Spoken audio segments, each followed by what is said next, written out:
Hello student. तो आज है हेलो अल्केन्स का लेक्चर नंबर 4 और लेक्चर नंबर 4 में हम समझने वाले हैं हेलो अल्केन्स बनाने की विधियां। तो हेलो अल्केन्स बनाने के कौन कौन से मेथड्स हैं उसको आज हम समझने वाले हैं। तो पहला मेथड जो है आपके एनसीईआरटी के सिलेबस के अकॉर्डिंग हम चल रहे हैं, बिल्कुल स्टेप बाय स्टेप। तो पहला मेथड जो है हेलो अल्केन्स को बनाने का काफ़ी इम्पोर्टेंट है एग्जाम की दृष्टि से, वो है हाइड्रोकार्बन का हैलोजनीकरण। हाइड्रोकार्बन का हैलोजनीकरण। अब हाइड्रोकार्बन भी तो दो तरीके के होते हैं, एलिफेटिक हाइड्रोकार्बन भी होता है और एरोमेटिक हाइड्रोकार्बन भी होता है। एरोमेटिक हाइड्रोकार्बन में तो बेंजीन रिंग होता है, लेकिन हेलो अल्केन हमने लेक्चर नंबर फर्स्ट में क्लियर किया है हेलो अल्केन क्या है। तो हेलो अल्केन में तो बेंजीन रिंग होता नहीं है, तो इसका मतलब एरोमेटिक हाइड्रोकार्बन से तो नहीं बनाएंगे, अब एलिफेटिक हाइड्रोकार्बन से बनाएंगे। अब एलिफेटिक हाइड्रोकार्बन में भी single bond, double bond, triple bond वाले हाइड्रोकार्बन हो सकते हैं, एल्कीन हो सकता है, एल्काइन हो सकता है, लेकिन हम अल्केन लेंगे, मतलब सिंगल बॉन्ड वाले हाइड्रोकार्बन को हम लेंगे। ठीक है, चलिए। तो हाइड्रोकार्बन तो हमने लेना है, कौन सा हाइड्रोकार्बन लेना है हमने हमने लेना है एल्केन। तो एल्केन का हमने करना है हैलोजनीकरण। क्या करना है? हैलोजनीकरण। जब आप एल्केन का, हाइड्रोकार्बन का हैलोजनीकरण करेंगे तो हेलो अल्केन बनेगा। ठीक है, तो हैलोजनीकरण जैसे हाइड्रोजनीकरण होता है, हाइड्रोजनीकरण में हम क्या करते हैं, किसी का अगर हाइड्रोजनीकरण करना है तो उसके हाइड्रोजन से क्रिया करा दीजिए, किसी का ऑक्सीकरण करना है तो उसकी ऑक्सीजन से क्रिया करा दीजिए। तो हैलोजनीकरण में हम किससे क्रिया कराएंगे? हैलोजन से कराएंगे। अब हैलोजन कौन है? आपके पीरियोडिक टेबल के group number 17 fluorine, chlorine, bromine, iodine, ये क्या है? हैलोजन एलिमेंट है। तो इसमें से किसी भी हैलोजन का हम करा देंगे। तो आइए करके देखते हैं, हाइड्रोकार्बन का हैलोजनीकरण करते हैं हेलो अल्केन बनाने के लिए। तो एक हाइड्रोकार्बन लेते हैं, एक एल्केन लेते हैं। एल्केन फैमिली का सबसे छोटा सदस्य है एक कार्बन वाला मीथेन। मीथेन का हैलोजनीकरण करते हैं, तो कोई भी हैलोजन ले आइए। इसमें से हमने ले लिया क्लोरीन। क्या ले लिया? क्लोरीन। ठीक है, तो क्लोरीन लिया है तो हम इसको क्लोरीनीकरण भी बोल सकते हैं।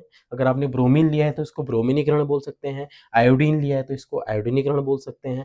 फ्लोरीन लिया है तो इसको फ्लोरीनीकरण भी बोल सकते हैं। तो जब क्लोरीन की क्रिया आप एल्केन से करेंगे, मीथेन से करेंगे, ठीक है, तो क्या होगा?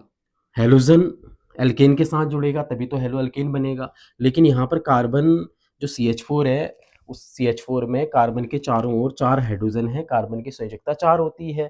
अगर इसके साथ हम हेलोजन भी जोड़ देंगे फिर तो कार्बन की संयोजकता 5 हो जाएगी, और 5 तो हो नहीं सकती है, तो असंभव है। इसलिए क्या होगा, यहाँ पर जो मीथेन है उसका एक H यहाँ से प्रतिस्थापित हो जाएगा, रिप्लेस हो जाएगा।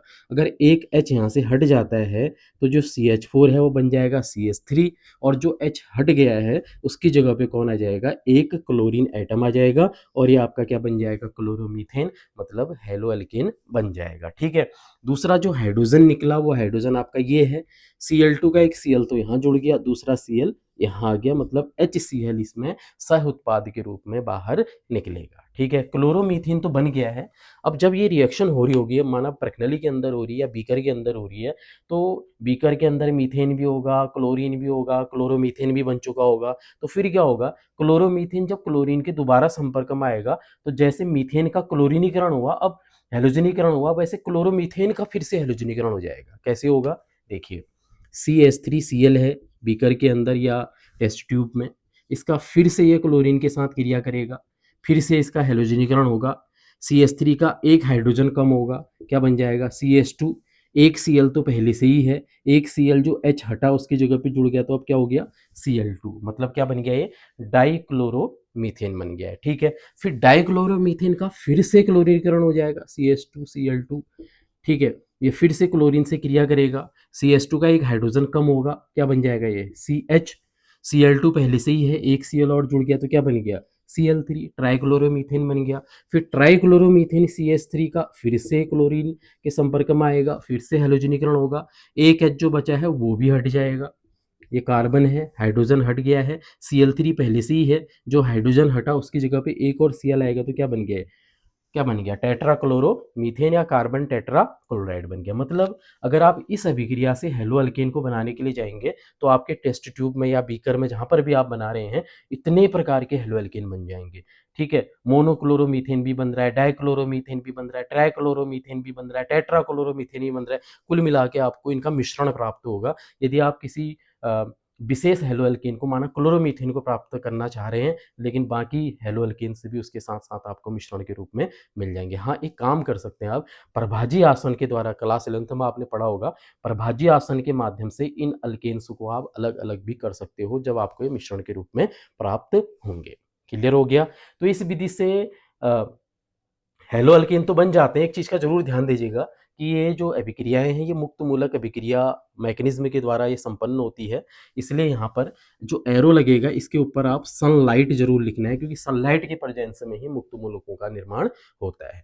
तो एरो के ऊपर या तो एसन्यू लिख दीजिए, एसन्यू मतलब एनर्जी ऑफ फोटोन, फोटोन क्या है, प्रकाश है, तो या फिर सूर्य का प्रकाश लिख दीजिए। सूर्य के प्रकाश की उपस्थिति में एल्केन का हेलोजनीकरण करोगे, क्लोरीनीकरण करोगे, तो क्लोरो एल्केन बनेगा, मतलब हेलो एल्केन का निर्माण होगा।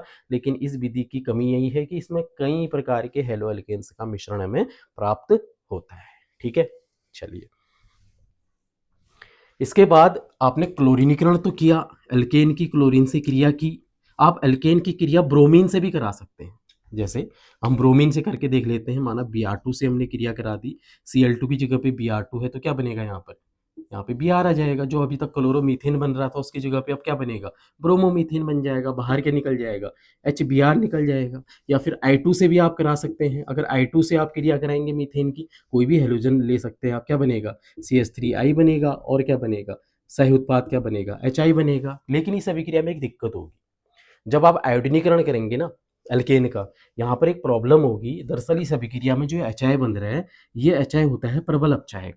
क्या होता है, प्रबल अपचायक होता है। ये क्या करेगा, ये अपचयन कर देगा इसका, आयोडोमीथेन का, और आयोडोमीथेन दोबारा क्या बना लेगा, किस में टूट जाएगा, मीथेन और आयोडीन में टूट जाएगा। तो आयोडीनीकरण करना थोड़ा कठिन होता है, क्योंकि इस अभिक्रिया में जो HI बनता है वो प्रबल अपचायक होने की वजह से आयोडो एल्केन को दोबारा से एल्केन में अपचयित कर देता है। लेकिन यदि आपको आयोडो एल्केन बनाना ही है तो एक काम करिए, यहाँ पर सनलाइट तो होगी, इसके अलावा एक प्रबल ऑक्सीकारक रख दीजिए। यहाँ पर क्या रख दीजिए, प्रबल ऑक्सीकारक। जैसे मैंने यहाँ पे HNO3 रख दिया, ऑक्सीकारक क्या करेगा, जो ये HI है, HI का ऑक्सीकरण कर देगा, और HI का ऑक्सीकरण होगा, H इससे अलग हो जाएगा, तो ये क्या बन जाएगा, I2, मतलब HI नहीं बनने देगा।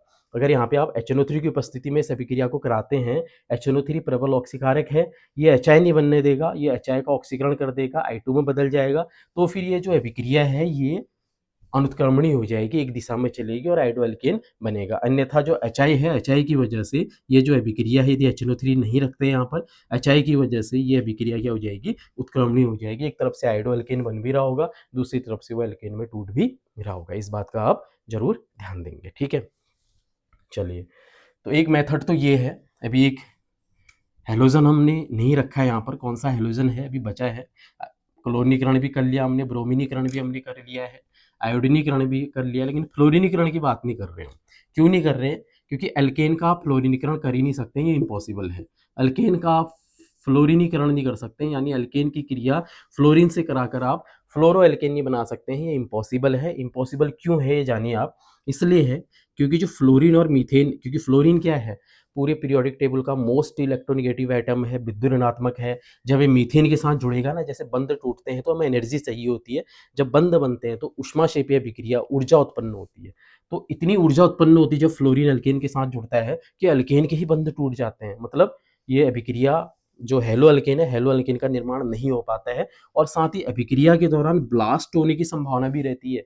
इसीलिए हम कहते हैं कि एल्केन का फ्लोरीनीकरण इम्पॉसिबल है। आप फ्लोरो एल्केन इस अभिक्रिया के द्वारा नहीं बना सकते हैं। किसी दूसरी अभिक्रिया की आप लोग क्या करेंगे, फ्लोरो एल्केन बनाने के लिए दूसरी अभिक्रिया की हेल्प लेंगे। ठीक है, चलिए, तो एक मेथड तो ये हो गया आपका हाइड्रोकार्बन का हेलोजनीकरण। एक और मेथड है, काफ़ी इंपॉर्टेंट भी है और इजी भी है। दूसरा मेथड हेलो अल्केन बनाने का है अल्कोहल्स के द्वारा। अल्कोहल्स के द्वारा भी आप हेलो अल्केन्स का निर्माण कर सकते हैं। ठीक है, अल्कोहल्स के द्वारा भी हम हेलो अल्केन बना सकते हैं। कैसे बनाएंगे, सबसे पहले तो मैं आपको याद दिलाता हूँ, क्लास 11th में आपने पढ़ा होगा अल्कोहल्स क्या होते हैं। एक इस तरह का फॉर्मूला देखिए आप, CH3OH। CH3OH को देख के आपको याद आ रहा होगा, क्योंकि आपने 11th में IUPAC काफ़ी अच्छे तरीके से पढ़ रखी है। CH3OH क्या है, जब भी हाइड्रोकार्बन के साथ OH जुड़ता है, एल्केन के साथ OH जुड़ता है, तो क्या बनता है, अल्कोहल बनता है। मीथेन के साथ OH मिथेनॉल, ब्यूटेन के साथ ब्यूटेनॉल, इथेन के साथ इथेनॉल, पेंटेन के साथ पेंटेनॉल, ऑक्टेन के साथ ऑक्टेनॉल। तो जब भी एल्केन के साथ OH समूह जुड़ता है तो फिर क्या बनता है? Alcohol, ethanol, methanol, butanol, pentanol, octanol, ये सब क्या है? अल्कोहल से है। तो कोई भी अल्कोहल ले लीजिए, मैंने ले लिया CH3 CH2OH, क्योंकि हम अल्कोहल से हेलोअल्कीन बना रहे हैं। तो मैंने ले लिया CH3 CH2OH, ये इथेनॉल है, 2 कार्बन है, मीथेन, इथेन, इथेनॉल, ठीक है। जब हम अल्कोहल की क्रिया किससे कराते हैं? हैलोजन अम्ल से। अब हैलोजन अम्ल में भी आप कंफ्यूज मत होइएगा। दरअसल एक हैलोजन अम्ल को तो बड़े अच्छे से जानते हैं आप, कौन सा है वो? HCl। तुरंत आप नाम भी बता देंगे। HCl का क्या नाम होगा? हाँ, बिल्कुल जो आप सोच रहे हैं बिल्कुल सही है, हाइड्रोक्लोरिक अम्ल या हाइड्रोजन क्लोराइड। मतलब हाइड्रोजन के साथ एक हैलोजन जुड़ा हुआ है, तो अगर हाइड्रोजन के साथ Cl जुड़ सकता है तो हाइड्रोजन के साथ F भी जुड़ सकता है, अगर हाइड्रोजन के साथ F जुड़ सकता है तो I भी जुड़ सकता है, हाइड्रोजन के साथ Br भी जुड़ सकता है। तो ये सब क्या है? ये सब अम्ल हैं। जैसे ये हाइड्रोक्लोरिक अम्ल है, ये हाइड्रोफ्लोरिक अम्ल है, ये हाइड्रोआयोडिक अम्ल है, ये हाइड्रोब्रोमिक अम्ल है। तो ये 4 के 4 क्या हैं? हमारे हैलोजन अम्ल हैं। तो हमने कौन सा वाला ले लिया? कोई भी ले लीजिए, वो आप पे डिपेंड करता है। आप ब्रोमो उत्पाद बना रहे हैं, क्लोरो बना रहे हैं, आयोडो बना रहे हैं, ठीक है। HCl से मैंने क्रिया कराई तो क्या होगा? जब अल्कोहल और हैलोजन अम्ल, जो मैंने HCl लिया है हैलोजन अम्ल से, जब अल्कोहल क्रिया करेगा तो सबसे पहले तो अल्कोहल टूटेगा। देखिए कहाँ से टूट रहे हो, ये टूटेगा ना यहाँ से। जैसे ये टूटेगा, इसने अपना OH दे दिया, ठीक है। HCl भी टूटेगा, उसने क्या दे दिया? अपना H। तो जो अपना OH है कैसे देगा? OH नेगेटिव के रूप में देगा। और HCl अम्ल है, अम्ल कैसे देगा? अपने H प्लस के रूप में देगा। तो इसका OH नेगेटिव, अल्कोहल का OH नेगेटिव, आपके इथेनॉल का OH नेगेटिव और अम्ल का H पॉजिटिव, ये दोनों आपस में मिलकर क्या बनाएंगे? देखिए 2H, H2O क्या बनाएंगे? H2O plus. अब क्या बचा? इधर बचा CH3 CH2, क्या बचा? CH3 CH2 और इधर क्या बचा? Cl। ये दोनों आपस में जुड़ गए तो क्या बन गया? क्लोरो इथेन बन गया। क्या बन गया? क्लोरो इथेन, ठीक है। इसी तरह से आप ब्रोमो इथेन भी बना सकते हैं, बस आपको यहाँ पे क्या करना होगा? HBr लेना होगा। आइडो इथेन भी बना सकते हैं, आपको यहाँ पे HI लेना होगा, ठीक है। फ्लोरो इथेन बना सकते हैं, आपको यहाँ पे HF लेना होगा, ठीक है। तो इस विधि से आप किसी भी हेलो एल्कीन को बना सकते हैं। यदि आपको क्लोरोपेंटेन चाहिए तो पेंटेनॉल ले लीजिए, यदि आपको क्लोरोब्यूटेन चाहिए तो यहाँ पे ब्यूटेनॉल ले लीजिए, क्लोरो हेक्सेनॉल चाहिए तो यहाँ पे हेक्सेन ले लीजिए, सॉरी हेक्सेनॉल ले लीजिए, आपको क्लोरो हेक्सेन मिल जाएगा। तो किसी भी हेलो एल्कीन को इस विधि से आप बना सकते हैं। तो इस बार एनसीईआरटी के सिलेबस के अकॉर्डिंग इस चैप्टर के टॉपिक वाइज वीडियो में अपलोड कर रहा हूँ, तो आप प्लेलिस्ट में जाकर देखिएगा, आपको बिल्कुल टॉपिक बाय टॉपिक आपको सारे लेक्चर वीडियो मिलेंगे। Thank you.